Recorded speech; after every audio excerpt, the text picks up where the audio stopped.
JBN keep you informed. I'm Michelle Jones. Hi guys. Before we get into the news, please remember to like, subscribe, leave a comment, and share the news with someone today. Now on to the news. Logwood residents block roads over police killing of two brothers.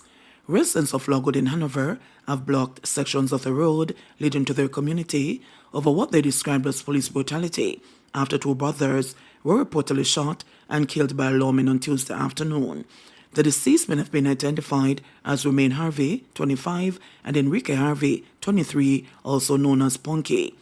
According to the police, the two men were fatally shot during a confrontation. The police also allege that two guns were seized. However, residents are contradicting the police's claims. No confrontation no go on round here.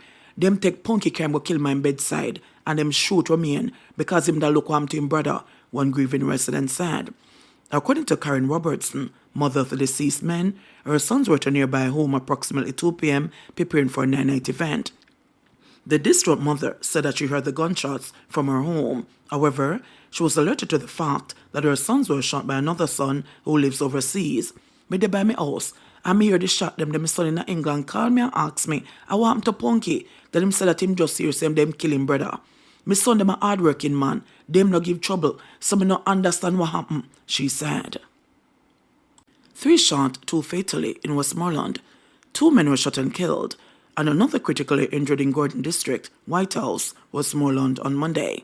The deceased have been identified as 24-year-old Santino Brown and 40-year-old businessman Carlington Walker, both from Gordon District. Police reports indicate that Brown and Walker were standing along a roadway after offering support to a friend whose wife had recently died when a grey Toyota Axle motor vehicle pulled up. 2 men alerted the vehicle and opened gunfire at the men who ran towards a nearby shop. The gunmen gave chase and continued to fire. Brown subsequently collapsed in front of the shop and the gunmen escaped in the vehicle. When the police arrived, Brown was seen lying in a pool of blood with what appeared to be gunshot wounds to the head, neck and the chest.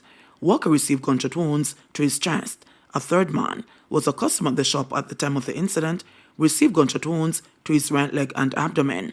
All 3 were transported to hospital, where Brown and Walker were pronounced dead.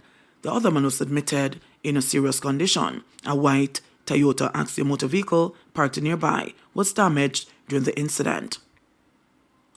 Dancehall artist Valiant fined 4 outstanding traffic tickets. Dancehall artist Valiant, whose given name is Ryan Bowes, appeared before a judge in the traffic court on Tuesday afternoon after he was taken into custody on a warrant for outstanding traffic tickets. Police sources say Valiant had 3 outstanding tickets from Kingston, St. Anne and Westmoreland. He was ordered to pay a fine. It's believed Valiant was involved in the accident on Sunday, which resulted in Health Minister Dr. Christopher Tufton being knocked off his bicycle in St. Andrew, was arrested Tuesday and brought before the court. Police sources say Valiant's license was run through the system on Sunday as is routine for anyone involved in a traffic accident. That's when police discovered that a warrant was issued for his arrest because of his outstanding traffic tickets. Valiant did not offer a comment on his traffic woes after he left court Tuesday afternoon. PNP calling for sex offenders registry to be made public. Dr. Angela Brown Burke, MP for St. Andrews Southwestern and chairman of the opposition People's National Party, is calling for the sex offenders registry to be made public. Her call comes in the wake of Monday's revelation that the man suspected to be involved in the disappearance of primary school teacher Daniel Anglin was a sex offender. Dr. Brownberg believes members of the public should know about sex offenders in order to protect themselves. You want individuals to be aware of the dangers that they face. And yes, we know that we have to make sure that the registry is accurate and that it is up to date. But I believe that this helps with transparency, and also it helps individuals, whether it is a cab you're taking, someone that you are employing to deal with your children or young adults. I really do believe that it is important to have an accurate, up-to-date, valid registry that persons can check to make sure that they do at least what they can to keep themselves safe. Police will defend themselves when confronted by gunmen, says senior cop. Senior Superintendent Glenford Miller acting head of Area 1, is warning criminals that the police will be forced to defend themselves when confronted by gunmen. This after Tuesday afternoon's fatal shooting of two brothers during an alleged confrontation with members of the Jamaica Constabulary Force, JCF, in the parish.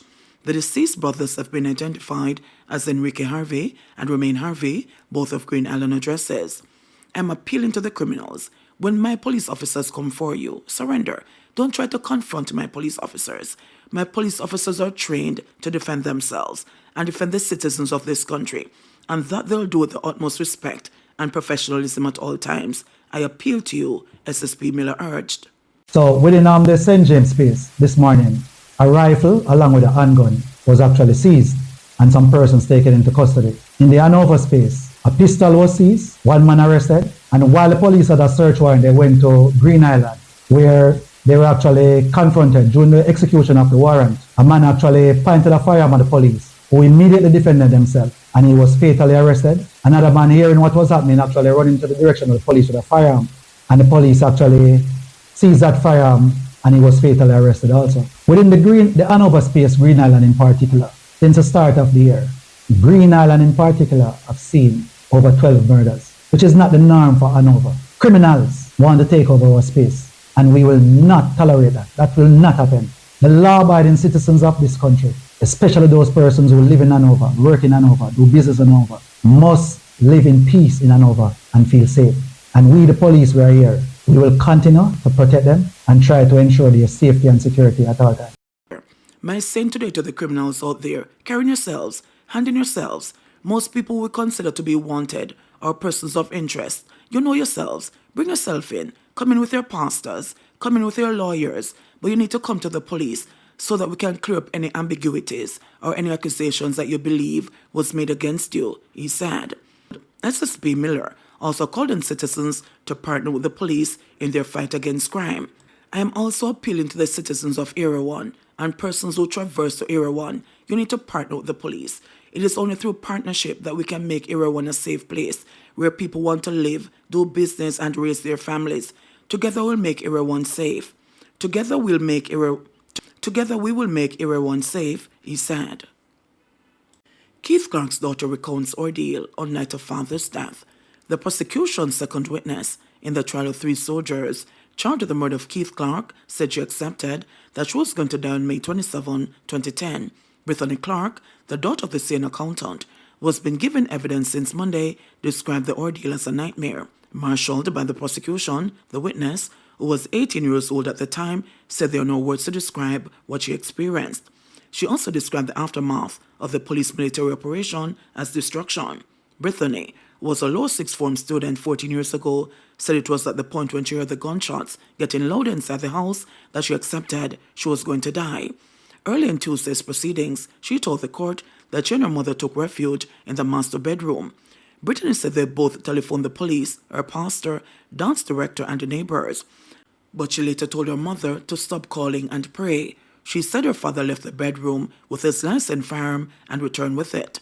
The witness said when he returned, he threw the weapon on top of the cupboard before climbing on it. She said at that time, she and her mother returned to the bathroom where they sought refuge. Clarke said after her neighbor returned the telephone call to her mother, she climbed on top of the toilet and began screaming on top of her lungs, pleading for help with hopes of the police hearing. The witness said after hearing male voices in the corridor, she decided to face the darkness that was coming. She said she also heard a sawing sound, explaining that there's a wall between the bathroom and the door to enter the bedroom. She suggested to the voices that they don't have to saw off the door and that she could open it.